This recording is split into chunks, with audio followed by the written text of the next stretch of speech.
పైకి లీటర్లా కనిపించే ప్రతి ఆయిల్ ప్యాకెట్ లీటర్ కాకపోవచ్చు, కానీ ఫ్రీడమ్ ఆయిల్ ప్యాకెట్లో మాత్రం ఖచ్చితంగా లీటర్ నూనె ఉంటుంది.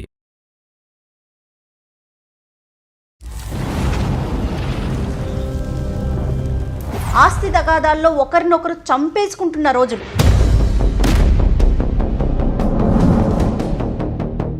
ట్వంటీ 25 years అనగానే మేమిద్దరం ఐబ్రోస్ ఎగరేసాం. అబ్బా 25 years పాటు ఒక స్నేహాన్ని పరిగెట్టించారు అంటే కనుక ఎంత బలమైనటువంటి స్నేహం అయి ఉండాలి.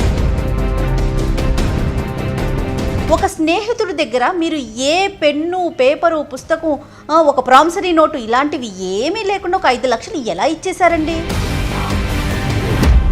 ఎవరిని నమ్మకుండా ఎలా సార్? నమ్మితే ఇంత దారుణంగా దెబ్బ కొట్టేసేలా ఉంటే ఎలా బతకాలి?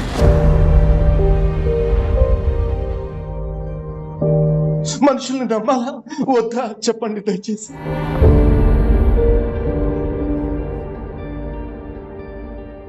సుమన్ టీవీ ప్రెజెంట్స్ అందమైన జీవితానికి స్వాగతం.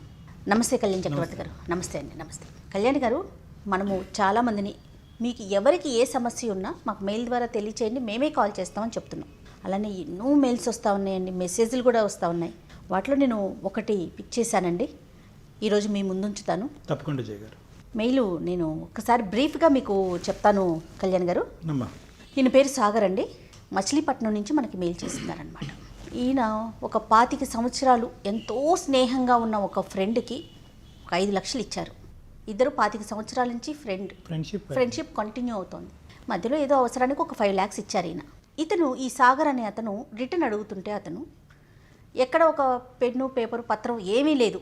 అసలు నువ్వు నాకు ఇచ్చావన్న గ్యారంటీ ఏంటి? నేను ఇవ్వను, పో, ఏం చేసుకుంటావో అది చేసుకో అనే వర్షన్ అతని వైపు నుంచి కనిపిస్తూ ఉంది. అతను చెప్తున్నాడు డైరెక్ట్గా. ఈ మెయిల్లో నాకు అర్థమైనంత వరకు ఈయన జస్ట్ ఆ ట్రాన్సాక్షన్ వరకే అమౌంట్ పెట్టారండి. మిగతాదంతా కూడా స్నేహం గురించి, జీవితాల గురించి. ఇలా ఉన్నారా? ఇలాంటి సొసైటీలో మనమంతా ఉన్నామా? నేనున్నానా? నా స్నేహం ఎంత అంటే మచ్చ లేకుండా నేను ఒక స్నేహితుడిని నమ్మాను.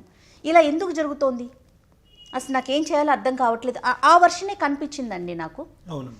అయితే నెంబర్ ఉంది, నేను ఒకసారి మరి మీ పర్మిషన్ ఇస్తే కాల్ చేస్తాను. తప్పకుండా కాల్ చేయి. కానీ వింత వింత సమస్యలు కదా కళ్యాణ్ గారు. జీవితం ఎంత అందమైందో దాన్ని మనం రిసీవ్ చేసుకునే దాన్ని బట్టి, మనం ముందుకు తీసుకెళ్లే దాన్ని బట్టే ఉంటుందేమో బహుశా.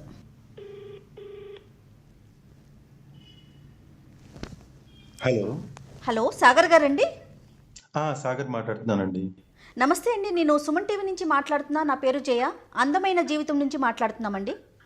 నమస్తే అండి జయ గారు. నమస్తే. నమస్తే అండి. నాతో పాటు డాక్టర్ కళ్యాణ్ చక్రవర్తి గారు, సైక్రాటిస్ట్, లైన్లో ఉన్నారండి. ఇక్కడే నాతో పాటు స్టూడియోలో ఉన్నారు. మీతో మాట్లాడొచ్చా? మాట్లాడచ్చండి. నమస్కారం డాక్టర్ గారు. నమస్తే సాగర్ గారు. నమస్తే అండి. నమస్తే. మీరు బాగా చదువుకున్నట్టున్నారు. మీ ఈమెయిల్లో చూస్తే కనుక ఆ వివరణ అవన్నీ చూస్తే. అవును సార్. మీరేం చదువుకున్నారు, మీ గురించి, మీ సమస్య ఏంటో కొద్దిగా వివరించండి సాగర్ గారు. డిగ్రీ చదువుకున్నానండి. వండర్ఫుల్. నాకు చిన్నప్పటి నుంచి ఒక బెస్ట్ ఫ్రెండ్ ఉన్నాడండి సార్. అంటే ఇప్పుడైతే నాకు 38 years. ఆ ఫ్రెండ్ తో నాకు అతనికి ఉన్న రిలేషన్ ఒక 25 years అబోవ్ అండి. దాదాపు మేము చైల్డ్హుడ్ అనమాట. మైండ్స్ కొంచెం కూడా ఓపెన్ కాని రోజుల్లోంచి మేము ఇద్దరం కలిసి జర్నీ చేసాము. సూపర్. అసలు మాకు ఫ్రెండ్స్ ఎవరు లేరండి. మేమిద్దరమే ఉండేవాళ్ళం. ఊరంతా అనుకునేవాళ్ళు వీళ్ళిద్దరే ఉంటారు ఎక్కడికి వెళ్ళినా అని. అంటే మా ఇద్దరి మధ్య పర్సనల్స్ కూడా ఏమీ దాచుకున్నట్టుగా ఉండదు. అంటే నా లైఫ్ సంబంధించిన మొత్తం అతనికి తెలుసు, అతనికి సంబంధించి నాకు తెలుసు. Right sir. అంత క్లోజ్ గా జర్నీ చేస్తున్నాము. నాకు కాలగమనంలో నాకు మ్యారేజ్ అయింది. ఓకే. అరే నువ్వు రారా, నువ్వు లేకుండా కుదరదు, తిరుపతిలో మ్యారేజ్ చేసుకున్నాము. అతని పేరు తెలుసుకోవచ్చా సాగర్ గారు, ఇఫ్ యూ డోంట్ మైండ్? అతను రాము అండి, అతని పేరు రాము. Okay sir. ఓకే. వాడు పెళ్లికి అటెండ్ అవ్వలేదు సార్. నాకు ఆశ్చర్యం వేసింది. మా ఇద్దరు ఫ్రెండ్షిప్ జర్నీలో అదొక పెద్ద విషయం నాకైతే మాత్రం. మరి ఎప్పుడు అడిగే ప్రయత్నం చేయలేదండి సాగర్? మీరు అడిగారు ఎప్పుడైనా ఆయన్ని? ఎందుకంటే ఏదో పని మీద ఏదో అనవసరమైన రీజన్, కారణం ఏదో పని ఉందని ఇంపార్టెంట్ క్రియేట్ చేశాడు ఏదో. Right sir. ఓకే.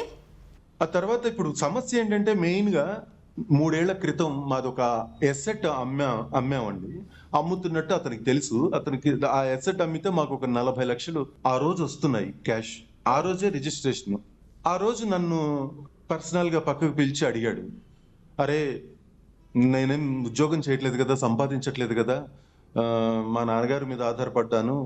వాళ్ళు నన్ను కొంచెం ఇదిగా చూస్తున్నారు, చులకనగా చూస్తున్నారు. నేను బిజినెస్ పెట్టుకోవాలని డబ్బులు అడిగితే వాళ్ళు ఎంకరేజ్ చేయట్లేదు.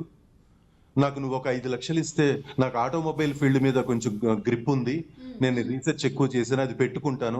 ఎప్పుడు అడగలేదు కదా సాగర్ గారు మిమ్మల్ని, ఎప్పుడు ఈ విధంగా డబ్బులు ఎప్పుడు అడిగిన సందర్భాలు లేవు కదా అతను ఉద్యోగం లేదు సార్, మా మధ్య చిన్నప్పటి నుంచి అండి అవసరాలకి 10,000 వరకు, మాక్సిమం 15,000 వరకు వెళ్ళామండి. అతను తీసుకోవటం మీకు తిరిగి ఇవ్వటం కూడా జరిగింది ఇంతకు ముందు. అతను చాలా ప్రాంప్ట్ గా లెక్క పెట్టుకొని, డేట్లు లెక్క పెట్టుకొని మరి ఇచ్చేవాడండి. అలా 10 సార్లు. ఇప్పుడు చిట్టి వ్యాపారాలు గనక మొదటి 4 నమ్మకంగా ఉంటే 5ది లేపేస్తారు చూడండి, ఆ టైపు. ఇప్పుడు మీరు మనీ ఇస్తున్నట్టు ఇంట్లో ఫ్యామిలీ మెంబర్స్కి తెలుసండి? మా ఇంట్లో తెలుసండి, వాళ్ళ ఇంట్లో చెప్పొద్దు అన్నాడు. వాళ్ళ ఇంట్లో చెప్పొద్దు అన్నాడు అండి. వాళ్ళు ఒప్పుకోరు, ఎందుకంటే వాళ్ళని అడిగితే వాళ్ళు ఇవ్వలేదు నాకు, అప్పుడు నువ్వు ఇస్తే వాళ్ళు పడిపోతారు, వాళ్ళ వాల్యూ పడిపోతుందని వాళ్ళు ఒప్పుకోరు, దయచేసి చెప్పొద్దు, నేను 1 year లో నీకు రిటర్న్ చేసేస్తాను. Right right right. నేను మా ఇంట్లో వాళ్ళకి ఎన్నో రకాలుగా, డబ్బు కదండి 5 లక్షలు కదా, ఎన్నో రకాలుగా వాళ్ళు అడుగుతుంటే ఎంతైనా డబ్బురా, ఎందుకు, ఎంత స్నేహం వేరు డబ్బు వేరు, ఇక్కడే తేడాలు వస్తాయి అని చెప్పినా వినలేదండి. వాళ్ళందరికీ నేను క్లాసులు పీకి ధైర్యం చేసి ఇచ్చారు. ఇదంతా ఇష్యూ నా మీద వేసుకొని ఆ 5 లక్షలు నేను కామ్ గా ఇచ్చేసానండి. ఓకే. కట్ చేస్తే ఒక సంవత్సరం అతను పెట్టిన సంవత్సరం గడిచిపోయింది. మరి ఎంబడి అడిగితే బాధపడతాడు అని వాడు వ్యాపారం పెట్టలేదు నాకు తెలిసి.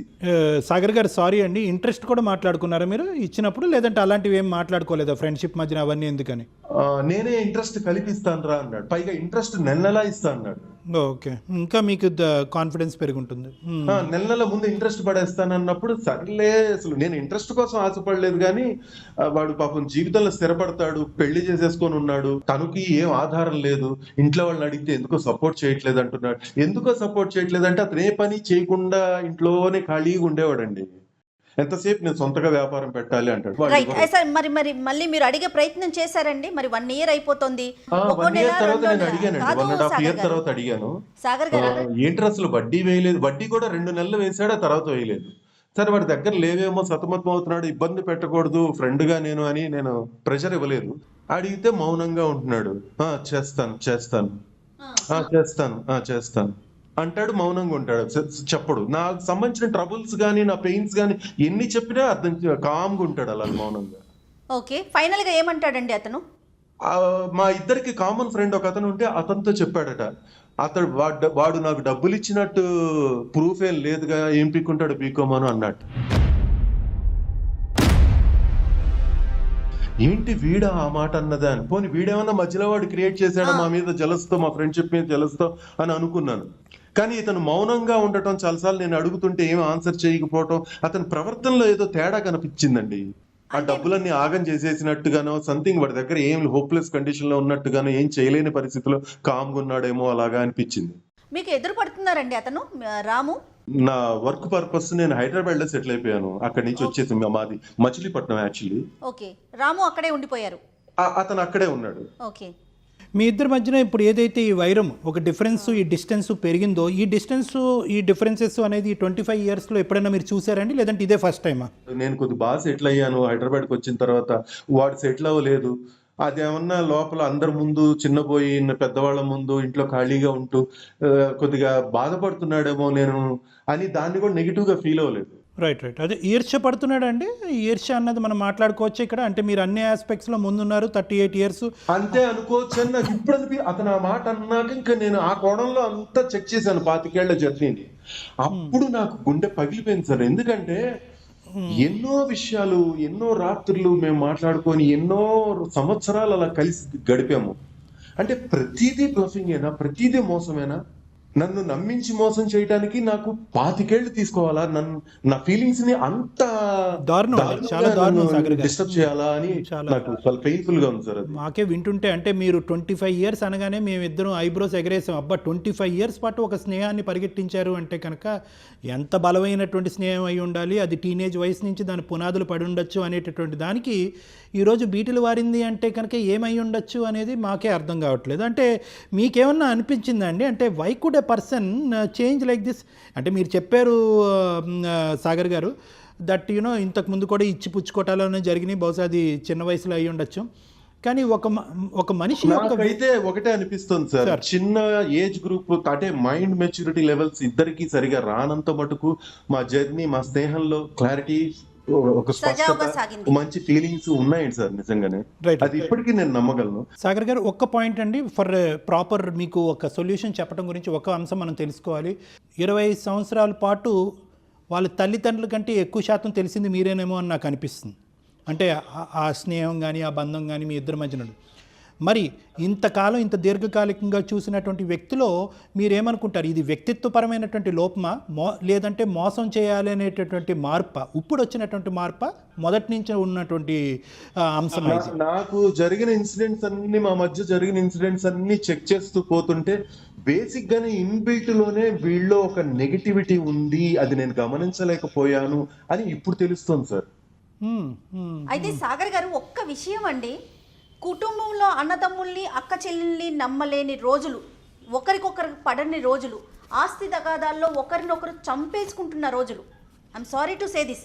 అలాంటిది ఒక స్నేహితుడి దగ్గర మీరు ఏ పెన్ను, పేపరు, పుస్తకం, ఒక ప్రామిసరీ నోటు ఇలాంటివి ఏమీ లేకుండా ఒక 5 లక్షలు ఎలా ఇచ్చేశారండి? చాలా మంది నాకు ఒకళ్ళిద్దరి దగ్గర, మీతోనే కాదండి, ఇంతకు ముందు ఒకళ్ళిద్దరితో నేను మా ఫ్రెండ్స్ కొంచెం ఆఫీస్ కొలీగ్స్ లాంటి వాళ్ళతో డిస్కస్ చేశాను ఈ పాయింట్ మీద. ఇదే అన్నారండి వాళ్ళు, నోట్ రాయించుకున్నావా అన్నాడు. లేదు, నోట్ ఎలా రాయించుకుంటాం, అంత స్నేహం మీద ఎలా అడిగాను నేను అసలు అంటే, అడగకపోతే ఎలాగ మరి, ఇప్పుడు వాడు ప్రూఫ్ ఏమైనా ఉందా, ఏం పీక్కుంటాడో పీక్కోమని అన్నాడు కదా, మరి చూసావు కదా, నోట్ రాయించుకోకుండా తమ్ముడే ప్యాకెట్ అని చాలా లైట్ గా మాట్లాడుతున్నారు ఫ్రెండ్స్ అంతా. ఏంటి అలా ఎలాగా నోట్ రాయించుకుంటాం 25 సంవత్సరాల జర్నీలో, నోట్ రాయించుకుంటాం ఏంటి అని నాకే ప్లస్ ఇంతకుముందు సాగర్ గారు ఇంతకుముందు దాఖలాలు కూడా లేవు కదా. అంటే ఇతను ఇంతకుముందు మీ దగ్గర డబ్బులు తీసుకుని కానీ, లేదంటే ఇతరత్ర స్నేహితుల దగ్గర డబ్బులు తీసుకుని ఇతను బద్ధకస్తుడుతో కొద్దిగా బాధ్యతారహితంగా ప్రవర్తిస్తాడు అనేటటువంటి అంశాలే మన పరిగణలోకి వచ్చినాయి. కానీ మోసగాడు అనేటటువంటి పరిస్థితి ఇప్పుడుకొచ్చి మీ కళ్ళెదురుగుంటే రాలే కదా. బాధ కలుగుతున్న విషయం ఏంటంటే 25 ఏళ్ల నా ఫీలింగ్స్ ని చంపేశాడని. 5 లక్షల గురించి కూడా కాదు సార్, 5 మంచి రోజులు వస్తే, భగవంతుడు మంచి చూపు చూస్తే 500 కోట్లు సంపాదించుకోవచ్చు, అది పెద్ద విషయం కాదు. కానీ నా ఫీలింగ్స్ చంపేశాడు సార్. నేను వాడిని ఎంత నమ్మానంటే, నా కుటుంబంలో ఒకడికి, నా కళ్ళ ముందు నా తల్లి నాకు పెట్టకుండా వాడి చేతిలో ముద్దలు పెట్టుతుంటే నేను చూసి మురిసిపోయాను సార్. నేను అట్లాంటిది నా ఫ్రెండ్షిప్ ని ఇంత దారుణంగా యూటిలైజ్ చేసుకుని నిన్ను మాట్లాడేస్తాడా, ఆఖరికి ఏం పీక్కుంటాడో పీక్కోమను, ప్రూఫ్ లేదు కదా. ప్రూఫ్ ఎలా ఉంటుంది సార్? ఇంత జర్నీలో ఎవరు నమ్మితేనే కదా సార్ ఏ వ్యక్తినైనా జర్నీ చేయగలుగుతాం మనం. నమ్మకం లేకుండా అసలు జర్నీ ఎవరితో సాధ్యమవుతుంది సార్? ఇంట్లో వాళ్ళని నమ్మకుండా, బయట వాళ్ళని నమ్మకుండా, చుట్టాలని, చుట్టుపక్కల వాళ్ళని, ఫ్రెండ్స్ ని, ఎవరిని, లవర్స్ ని, ఎవరిని నమ్మకుండా ఎలా సార్ బాధపడుతుంది సాగర్ గారు? ప్రస్తుతం మనం అలాంటి కాలంలో ఉన్నామండి, అలాంటి సమాజంలో మనమంతా ఉన్నాము. మనం అడవిలో ఉన్నామో అర్థం కావట్లేదు సార్ నాకైతే మాత్రం. ఎవరిని నమ్మకుండా ఎలా సార్? నమ్మితే ఇంత దారుణంగా దెబ్బ కొట్టేసేలా ఉంటే ఎలా బతకాలి? ఏంటి దరిద్రం అసలు ఈ జనాలు? అయ్యో సాగర్ గారు, please console your self please sir. ఆయన మానసికంగా ఎంత కృంగిపోతున్నారో విన్నారా కళ్యాణ్ గారు? అసలు చాలా చోట్ల చాలా పరిస్థితులను గమనిస్తున్నానండి. అందరూ ఇలాగే ఉన్నారు. నమ్మద్దు, ఎవరిని నమ్మద్దు. ఎట్లా సార్? ఎలా సాధ్యం? నమ్మకుండా ఒక మనిషి మనుగడ ఎలా సాధ్యం? వాళ్ళ పేరెంట్స్కి ఇప్పుడైనా చెప్పారా సార్? వాళ్ళ పేరెంట్స్ కి నేను చెప్పలేదు, ఎందుకంటే నేను ఊహించాను వాళ్ళు ఏమంటారు, మాకు చెప్పించావా అంటారేమో మేబీ. కాదు కళ్యాణ్ గారు, స్నేహం వరకు ఉంటే బాగుండేదేమో. ఎప్పుడైతే ఆర్థిక లావాదేవీలు జరిగినాయో, డబ్బు అనేది అది ఎక్కడున్నా ఏ రిలేషన్ అయినా దెబ్బతీస్తుంది కదండి, డిస్టర్బ్ చేయదా? స్నేహితుల మధ్యన డబ్బులు అనేటటువంటిది చాలా నార్మల్ ఆనవాయితీ ఏమో, అది కామన్. ప్లస్ వీళ్ళిద్దరి మధ్యన ఇంతకు ముందు తెలియనటువంటి వయసులో ఇంకోటి సార్, డబ్బు ఆ రోజు రిజిస్ట్రేషన్ డబ్బు వస్తోంది అని వాడు తెలుసుకొని ప్లే చేశాడని ఇప్పుడు అనిపిస్తుంది ఆలోచిస్తే. అన్ని సార్ అన్ని ఐ థింక్ అన్ని ఒకదానికొకటి యాడ్ అయినాయి. మీ పెళ్లి జరగటము, మీరు ఉద్యోగరీత్యా సెటిల్ అవటము, ఆర్థికంగా స్థిరపడటము, తర్వాత ఇల్లు అమ్మటము, అక్కడి నుంచి డబ్బులు రావటము, ఇక్కడ 2 ట్రాన్స్ఫర్మేషన్స్ మనకు క్లియర్ కట్గా కనిపిస్తుంది. అతనిలో 38-37 సంవత్సరాలు వచ్చినా కూడా బహుశా మీ వయసుతో పాటు సరిసమానంగా ఉన్నా కూడా అక్కడ ఎదుగు బదుగు లేదు. సమాజం నుంచి ఇన్సల్ట్, పెళ్లి గిల్లి ఉందో మరి లేదో తెలియదు. అది వాళ్ళ ఇంట్లో వాళ్ళదేనండి ఆ తప్పు. వాళ్ళని కష్టపడనీయకుండా కడుపు నిండా పెట్టి నిద్రపోతుంటే, పొద్దున్నే తెల్లారి అందరూ 6-7 లేవాలి కదా, 12 దాకా నిద్రపోతున్నా కూడా లేపేవాళ్ళు కాదు. వాడు కష్టపడి పైకి రాంది పోంగా, నేను కొంచెం జీవితంలో నాకేమో లైఫ్ అంటే కొంచెం కష్టం సుఖం ఒక భయభక్తులతో పెరిగిన వాడిని మా కుటుంబాలు. అబ్సల్యూట్లీ. ఇక్కడ ఊరుకోండి సాగర్ గారు, ఎక్కువగా ఎమోషన్ అవ్వకండి మీరు. I'm sorry sir, I'm sorry. నేను మీ దగ్గరికి సొల్యూషన్ నాకు చెప్పండి అని నేను చేయలేదండి, నిజంగా చెప్తున్నాను. ఎందుకంటే ఇది సొల్యూషన్ సంబంధించింది కాదు, ఇది ఒక నమ్మకానికి సంబంధించింది. కానీ ప్రపంచం నమ్మద్దు అని చెప్తుంది. ఎవరిని నమ్మాలా వద్దా అని కన్ఫ్యూజన్ ఎక్కువైపోయి చేశాను మీకు. ఎందుకంటే మీ ప్రోగ్రామ్స్ నేను కొన్ని చూశాను యూట్యూబ్లో, నాకు చాలా మంచి వేదిక అనిపించింది. మీది చాలా చక్కగా డిస్క్రైబ్ చేస్తున్నారు. కాబట్టి ఏం చేయాలి? మనుషుల్ని నమ్మాలా వద్దా చెప్పండి దయచేసి. నమ్మాలి సాగర్ గారు. నేను నిజంగా సమాజం అంత ఇది అంత బ్లైండ్ అయిపోలేదు, అంత భయంకరంగా మారిపోలేదు. నమ్మాలి. ఆ నమ్మకం అనేటటువంటి బేస్మెంటే మన హ్యుమానిటీకి అనేటటువంటిది ఒక దారి చూపెడుతుంది. నమ్మకం ఉంచుకోండి. ఎందుకంటే బహుశా అంటే ఇక్కడ నేను ఒక అంశం చెప్తాను సాగర్ గారు. ఇప్పుడు మీరు బాధపడుతున్నారు కంప్లీట్గా, అంటే మేము ఏం మాట్లాడినా కూడా మీ బాధను మేము తీర్చలేము. ఆబ్వియస్, ఎవరూ తీర్చలేదు. ఎందుకంటే ఇది 2-3 సంవత్సరాలు కాదు, 2-3 సంవత్సరాల స్నేహాన్ని విరిగిపోతే ఎంతో డిప్రెస్ అయ్యి నా దగ్గరికి వస్తూ ఉంటారు. అలాంటిది 25 సంవత్సరాలు కనీ విని ఎరగని రీతిలో, ఇంతకుముందు మీరు ఎప్పుడు అనుభవించినటువంటి రీతిలో ఒక కొత్త యాంగిల్ మీ స్నేహితుడి గురించి మీకు కలదు. అంటే బద్ధకస్తుడు, బాధ్యత లేనటువంటి వ్యక్తి, ఈ అంశాలన్నీ మీకు తెలుసు. కానీ మోసం కూడా చేస్తాడు, వెన్నుపోటు పొడుస్తాడు అనేటటువంటి అంశం మీకు మొదటిసారి కనిపించేటప్పటికి 25 ఫ్రెండ్స్ అనే వాళ్ళు జనరల్ గా చిన్న చిన్న తప్పులు చేస్తారు సార్. అందరూ వాడు చేస్తాడు, నేను చేస్తాను, నేనే మంచోడిని నేను చెప్పుకోను. కానీ అవి ఫ్రెండ్సే మరి అర్థం చేసుకుని ఇగ్నోర్ లో వదిలేయాలి. అలాగా వదిలేసి వాడిని సపోర్ట్ చేయగలిగేదే నిజమైన స్నేహం. కానీ నేనేమనుకుంటున్నానంటే ఇది మార్పు. ఈరోజు మీతో మేము సానుభూతి చూపెట్టేటటువంటి అంశం ఒకటైతే, అయ్యో పాపం సాగర్ గారు ఏంటి పరిస్థితి అనేది ఒకటైతే, రెండోది ఏంటంటే 25 సంవత్సరాల పాటు మీరు ప్రయాణం చేసినటువంటి మీ స్నేహితుడి మానసిక పరిస్థితి మార్చవలసినటువంటి బాధ్యత ఈరోజు మీ భుజస్కంధాల మీద కూడా ఉంది అని చెప్పడం నా ఉద్దేశం. ఏమో సార్, నిజంగా ఈ వీడియో అతని దాకా చేరుతుందని నేను నమ్ముతున్నాను. ఎందుకంటే సోషల్ మీడియా చాలా విస్తృతంగా డెవలప్ అయింది కాబట్టి ఈ వీడియో చూసైనా వాడి బుద్ధి, వాడి మనసు మారాలని మనస్ఫూర్తిగా కోరుకుంటున్నాను. కరెక్ట్, అబ్సల్యూట్లీ సాగర్ గారు మీరు చాలా మంచి మాట చెప్పారు. ఈరోజు సాగర్ పోతే పోయింది, అంత మోసగాడితో నువ్వేంటి 10 లక్షలతో పోయేది 5 లక్షలతోనే పోయింది, నీ దారి నువ్వు చూసుకో, ఆ మూర్ఖుడికి ఎప్పటికో రోజు మనం కనువిప్పు కలుగుతుంది అని వదిలేస్తే అతను ఎంతమందిని సాగర్లను ఎత్తుక్కుంటాడేమో అనేటటువంటి భయం నాలో ఉంది ఈరోజు.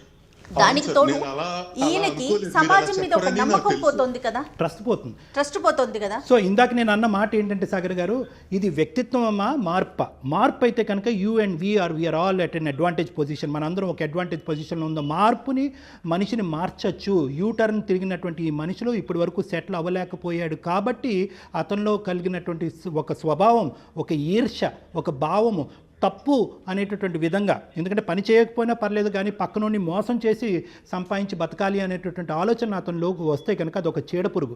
అతన్ని, సమాజాన్ని, అతని కుటుంబాన్ని మొత్తాన్ని అంతటినీ కూడా నాశనం చేస్తుంది. కాబట్టి బహుశా ఈ ఎపిసోడ్ చూసి అతనిలో ఒక పరివర్తన రావటం, మీ ఇద్దరి మధ్యన ఎవరైనా ఇంకో మంచి స్నేహితుడు ఉంటే కనుక అతని ద్వారా అతనికి ఒక సమాధానం చెప్పించటం, ఏ విధంగా మీరు బాధపడుతున్నారు అనేటటువంటి అంశం అక్కర్లేదు. ఎస్, అది ఆల్రెడీ అతనికి తెలుసు. డాక్టర్ గారు, నేను నా మనసు అద్దం లాంటిదండి. నేను విరిగిపోయిందంటే ఇంకా అసలు నేను మళ్ళీ వాడి స్నేహం నేను ఇంకా వాడే కాదు, ఇక ప్రపంచంలో నేను ఎవరిని నమ్మకూడదు అని సాచురేషన్ స్టేజ్కి వెళ్ళిపోయాను సార్. నేను వెళ్తోంది నా మనసు. ఇంకా నేను ఇంకా అలాంటి వాళ్ళ స్నేహాలు నా వల్ల కాదు. నేను ఇంకెవరితోనూ నేను సోల్ఫుల్ గా అయితే జర్నీ చేయలేను. కరెక్ట్ సాగర్ గారు, ద థింగ్ ఇస్ సాగర్ గారు, ఈరోజు ఒక మోస్ట్ ఇంపార్టెంట్ థింగ్ చేయగారు, ఈరోజు ఈ బేస్మెంట్ మీద మీరు ముందుకు ప్రయాణం చేయలేరు. ఆగమ్య గోచరం అవుతుంది. మానసికంగా మీరు చితికిపోతారు. మీ గమ్యం వైపు మీరు నడవటం కష్టం. అంటే ఏంటంటే నమ్మకం అనేటటువంటిది లేని చోట జీవితం అనేటటువంటి ప్రయాణం చాలా కష్టం అండి. సమాజాన్ని నమ్మాలి, కుటుంబాన్ని నమ్మాలి, ప్రేమించేటటువంటి వాళ్ళని నమ్మాలి, స్నేహితుల్ని నమ్మాలి. కానీ జాగ్రత్తగా ఎక్కడికక్కడ ఆ సిచ్యువేషన్ని జడ్జ్ చేస్తూ ముందుకెళ్ళటం అన్నది ఇంపార్టెంట్. ప్రేమ, నమ్మకం వేరు. డబ్బుల విషయానికి వచ్చేటప్పటికి, ఆస్తిపాస్తుల విషయానికి వచ్చేటప్పటికి కొద్దిగా ఆచి తూచి అవతలి వ్యక్తిని అసెస్ చేసిన తర్వాత ముందుకెళ్ళటం అనేటటువంటిది ఇంపార్టెంట్. ఈరోజు మీకు ఒక సామాజిక బాధ్యత కూడా ఉంది. మీ స్నేహం వద్దు అని మీరు అనుకున్నా కూడా మీ స్నేహితుడిని మార్చిన తర్వాత ఆ స్నేహాన్ని విరగొట్టుకోండి, అది వేరే విషయం. మీరేం పోగొట్టుకోలేదు. ఒక్కటైతే be confident, there is trust in the world. సమాజం ఏమీ అంత భయంకరంగా మారిపోలేదు. నమ్మినటువంటి, ప్రేమించుకునేటటువంటి మనుషులు ఉన్నాము. అందరూ కలిసికట్టుగానే మనం అందరం ప్రయాణం చేస్తాము. ఎటొచ్చి ఏంటంటే కొద్దిగా కనువిప్పు అనేటటువంటిది ఈ అంశం ద్వారా మీకు కలిగిందేమో అనేటటువంటిది ఒకటి. బహుశా ఇట్స్ ఎ లర్నింగ్ ట్రాక్. 5-10 లక్షలు అనేటటువంటి నాట్ ఎ మెజర్మెంట్. సో బహుశా అదే అంటే మీ సమస్యకి నా సొల్యూషన్ అదే సాగర్ గారు. బహుశా నేను సరైనటువంటి మార్గంలోనే మీకు చెప్పినట్టు నాకు అనుకుంటున్నాను. అవును. అయితే సాగర్ గారు నమ్మకాన్ని కోల్పోకండి, ధైర్యంగా ఉండండి. ఆ నమ్మకంతోనే మీరు ఇప్పుడు మాకు కాల్ చేశారు. ఆ విషయాన్ని గుర్తుంచుకోండి.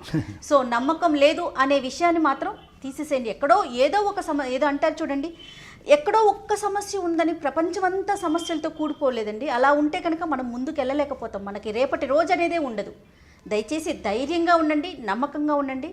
కానీ ఈ కాల్ని విన్నవారు కానీ మన వీడియోని చూసిన వారికి కానీ ఒక కనువిప్పు ఓహో ఇలా చేస్తే ఇలా జరుగుతోందా, సమాజంలో ఇలా ఉందా అనే ఒక కనువిప్పు కలిగితే అంతే సంతోషం. ఏమైనా చెప్పేది ఉందా సాగర్ గారు? థ్యాంక్ యూ అండి, థ్యాంక్ యూ సో మచ్ అండి. చాలా చక్కగా మీరు నా ఇదంతా అర్థం చేసుకోవడానికి ప్రయత్నించారు, నాకు ధైర్యాన్ని ఇచ్చారు. ఇంకేమన్నా హెల్ప్ కావాలన్నా కూడా మా ఈమెయిల్ చేయండి. We're always ready to help you Sagar garu. Okay sir, okay sir. నేను ప్రతి ఒక్కరికి చెప్తున్నానండి, జీవితం చాలా అందమైంది.